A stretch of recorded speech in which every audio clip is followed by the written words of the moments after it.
ഓ ഇതേവരായിട്ടും ചായ വെച്ചില്ലേ? എനിക്കാണെങ്കിൽ പരവശം, എനിക്ക് പരവശം എടുക്കുന്നു. ഇതാ പാല് കൊണ്ട് വെച്ചിട്ട് സമയം എത്ര ഇതാ? ആ ജലപാതത്തില് ആ അല്ല ചൂല് പായസം. നിന്റെ വായിലും പായസത്തിന് ഓർമ്മ മാത്രം മതി.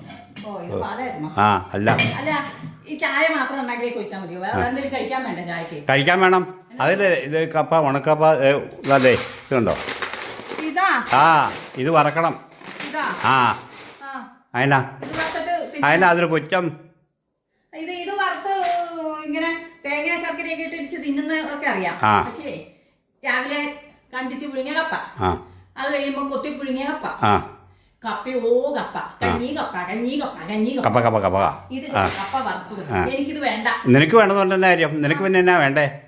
എനിക്കോ നല്ല ഒരു ഗ്ലാസ് ചായ, അതിൻ്റെ ഒന്നെങ്കിൽ നല്ലൊരു നെയ്യപ്പം, ഒരു പഴംപൊരി, അല്ലെങ്കിൽ ബർഗർ, അല്ലെങ്കിൽ പപ്സ്, അല്ലെങ്കിൽ പിന്നെന്താ മന്തിക്കുഴി ആയില്ലോ. മന്തിക്കുഴി മന്തിക്കുഴിയോ? അയ്യേ പറയാൻ പോലും അറിയില്ലേ.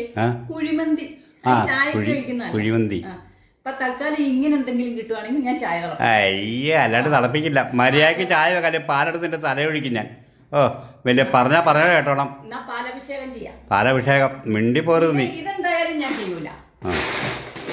അതെന്തായാലും നീ ചെയ്യും. നിന്നെ കൊണ്ട് ജയിക്കാൻ എനിക്കറിയാം. നോക്കിയിരുന്നു.